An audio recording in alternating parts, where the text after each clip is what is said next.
It's been such an amazing weekend. It's so much more than I'd expected.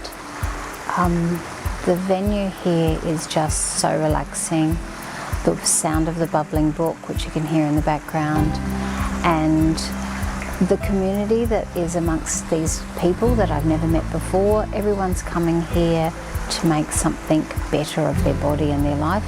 So it's been a really energizing but relaxing at the same time experience. I've been very challenged to do fasting on my own, and supported like this, it's been really easy. I am so surprised. I felt a little bit hungry once, but it's been nothing, and it's been very easy.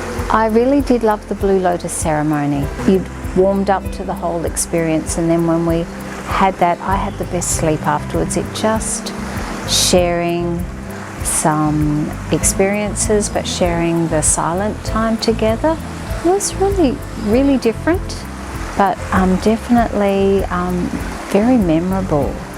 I can't believe the price for what you actually get.